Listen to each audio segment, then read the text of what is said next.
Poor villagers. The master possesses them. It mustn't hurt them. Hurt guards, though. They seek out an object of great power.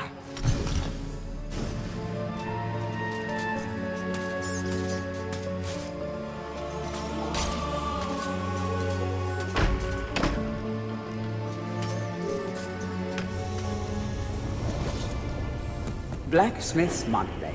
Old man Willie Green of Gallowstown was awarded Smithy of the Season by our readers. His outstanding casts have produced many intricate and hard-wearing iron goods and sculptures.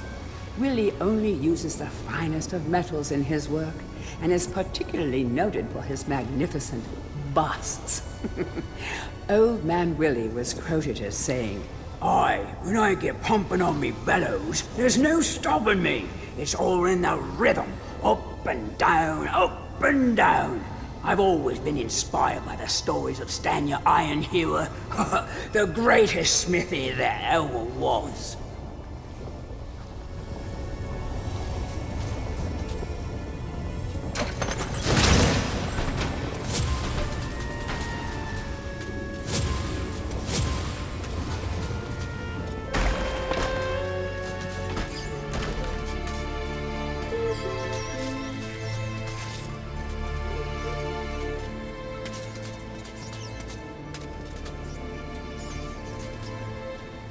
A crucifix once stood here, but the mayor took it. Find a replacement and see how the church should really look.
To whom it may concern, I must make haste, for Xeroc's men will be here within the hour. I have taken the crucifix from the church. It is the key to a key. I used the cross to make the attached cast. Then I had it destroyed. It is my hope that this cast falls into the hands of a just and good hero. Signed, the town mayor.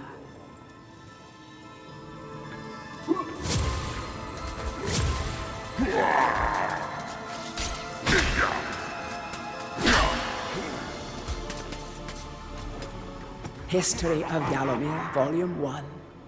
During the dark time that was Gallowmere's not too distant past, it was King Peregrine who thwarted Xeroc the Necromancer and his plan to enslave the land. Xeroc, once the king's mage, had fallen out of favor with the ruler for conducting outlandish experiments on the bodies of the dead. It was said that deep within Peregrine Castle, the dead were restless. The dead are to be honored, not kept as the playthings of alchemists, declared King Peregrine as he banished Xeroc from the castle.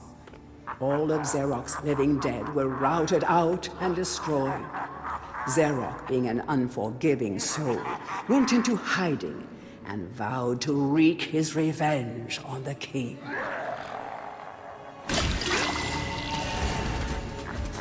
More sinew! History of Gallowmere, Volume 2. Rumors of ill-doing and dark deeds abounded through the land of Gallowmere. It was whispered that Zarok had employed the aid of shadowy demons to help build a vast castle. Under the cover of night, Zarok's dark army spilled forth from their corrupt haven. The army marched south across the Silver Mountains and through the Silver Woods. Soon afterwards, even the Pumpkin Lands belonged to Zarok. The folk of Gallowstown cried out for help. "Save us, good King Peregrine." Retaliation was swift and violent.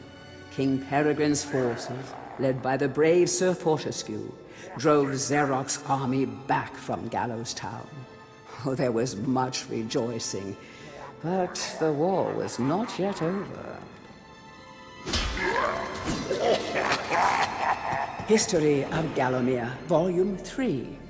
News that Zarok's army had now taken the Floodlands caused much concern. From this vantage point, Zarok could march west to take the Enchanted Forest. This sacred place would prove a bitter defeat if it fell into the hands of the evil sorcerer. It was Sir Dan Fortescue who once again led the king's militia to rid the demon host from the land. Yet the evil wizard was cunning and had prepared an ambush. Titanic battle ensued, of which history has never seen the like. It is said that the day would have gone to Zarok, but for the skill and valor of one man. Fortescue led the charge deep into the massed ranks of the undead, felling Zarok's bodyguard, the fearful Lord Kodok, and before finally succumbing to his own mortal wounds, slew the traitorous sorcerer with a mighty sweep of his sword. History of Gallowmere, Volume 4. The forces of evil were destroyed, but at a terrible price. None but a handful of the king's militia returned from that field. Gallowmere lost a whole generation of young men that day, including Canny Tim, the legendary crossbowman, and Fortescue's second-in-command, who fell in the first volley of arrows. Zarok's body was never found, though if it lies unmourned in an unmarked grave, then no one in Gallowmere would shed a tear. The shadow demons that had fallen under Zarok's banner were unnatural creatures that did not belong in the world of mortal men. The king declared that they be banished, entombed under the pure earth of the enchanted earth. Imprisoned within an impregnable box of the king's design, the demons were buried deep underground. Their tomb was sealed with a magical device that has since come to be known as the Shadow Artefact. Tourist's Guide to Gallowmere, Part 1. The land of Gallowmere is a wondrous land of breathtaking sights and adventure. If it's beauty you are looking for, be sure to check out the sights of the Enchanted Forest.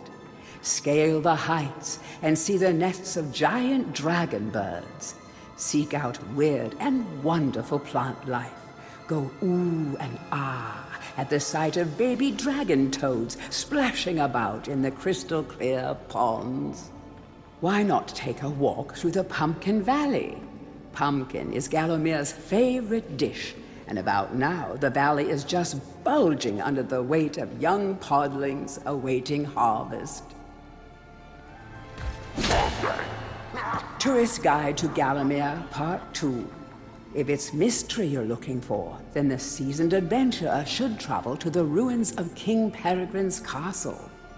Yes, this is the fortress from which the fabled King Peregrine once hailed.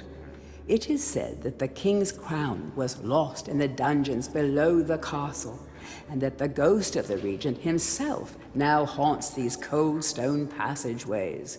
Spooky. Why not take the swamps and seek out the mythical town of Mellowmead? This place was once said to be a place of fantastical arcane alchemy, but an age has passed since it was consumed by the murky swamps. Perhaps great treasure awaits any adventurer that can locate its watery resting place.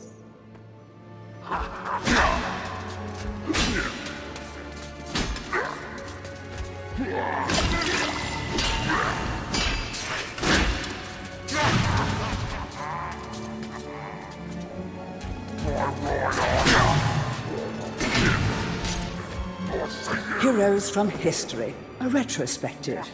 Chapter 1. In addition to being the strongest man who ever lived, Stanya Ironhewer was unsurpassed in his skill as a blacksmith.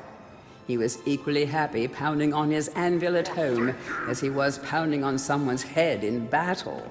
It was said that his only fear was the end of the village smithy as the focus of manufacture, in favor of more centralized units.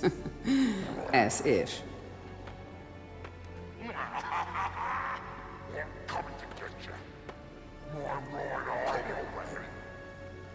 Chapter 2.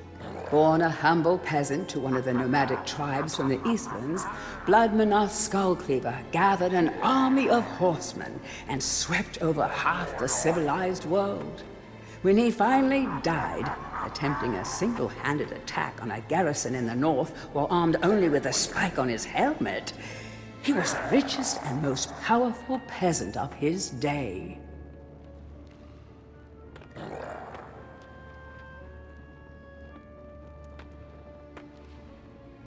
Chapter 3. Carl Sterngard spent most of his formative years under siege at his family castle.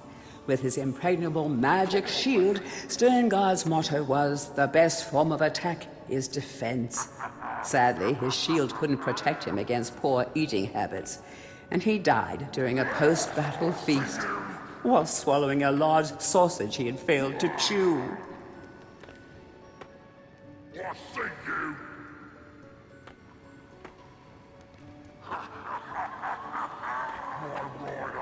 Chapter 4.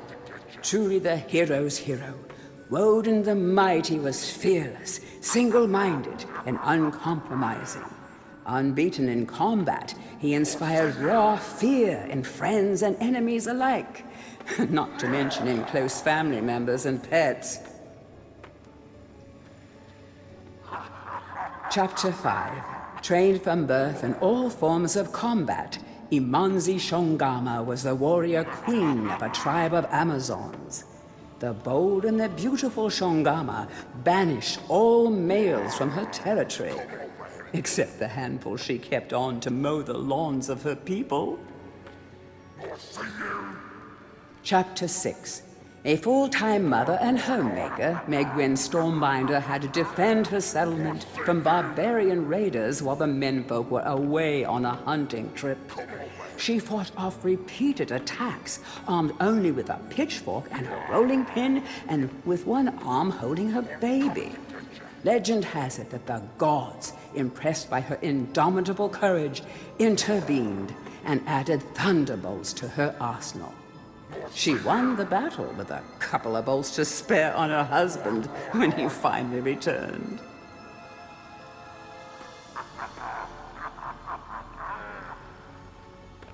Come over here.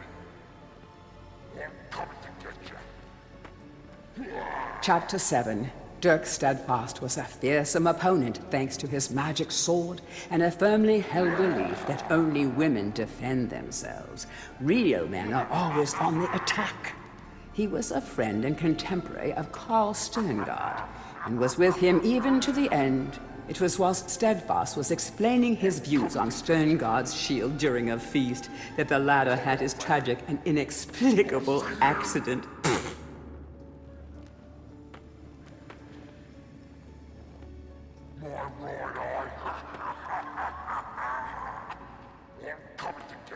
Chapter 8. Descended from the finest centaur bloodstock, Ravenhooves the Archer was the last prince of his people. A proud and haughty aristocrat, he was an accomplished hunter, sportsman, duelist, playboy, raconteur, and 3 times Derby winner.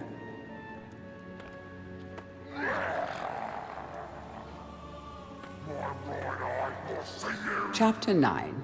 Captain of the militia in the time of King Peregrine, Sir Daniel Fortescue found fame when he killed the renegade wizard Xerok.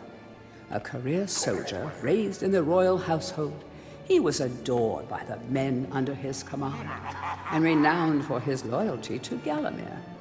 It was said that Fortescue was always destined for greatness. With his square jaw, steely gaze, and thick shock of hair as black as raven's wings, he looked every inch the hero.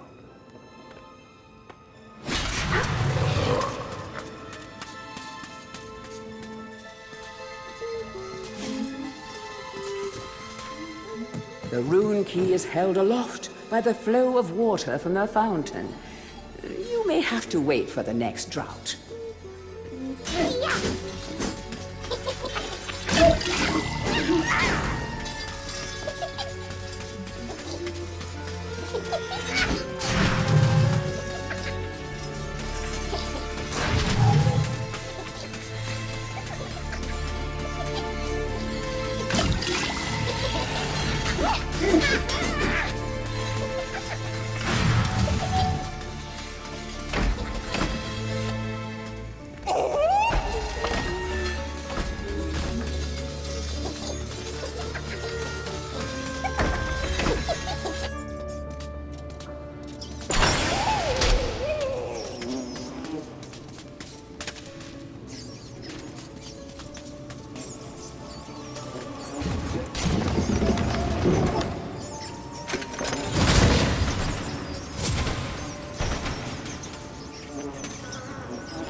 Bust of Mr. Shanks, landlord of the Troll's Head. To clean the statue, lower the pedestal.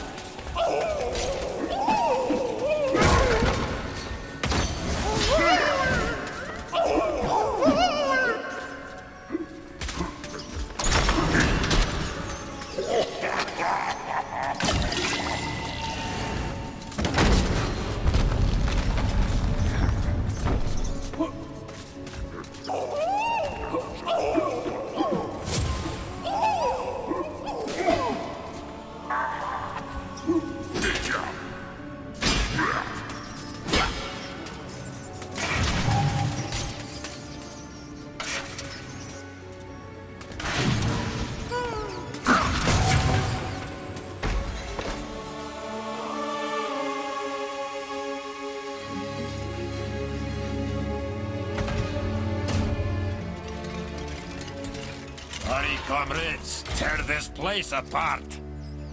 If we don't find the Shadow Artefact, Lord Zarek will have us mocking out the demons for the next millennium.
Dear Sir or Madam, on my travels across Gallowmere, I have come across many mysterious and enchanting finds. However, that which filled me with deepest dread was that bully boy Zarok will stop at nothing to retrieve this item. I fear that he already knows that it is I who possess it. Yours fearfully, the town mayor.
Capture that greedy profiteer, the town mayor. Take him to the asylum dungeons. Give the fat boy a good going over. Locate the Shadow Artefact. Bring me back something nice.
Look at you running around in your bones, Fortescue.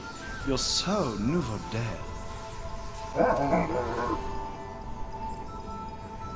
I, Ravenhooves, last prince of the Centaurs, have not galloped the earth in over 10,000 years. Do yourself a favor, Fortescue. Take my longbow, more powerful than a crossbow. The option of flaming arrows, it is truly the weapon of noblemen. Congratulations! You don't quite have my breeding, Mr. Johnny-come-lately, but there's hope for you yet.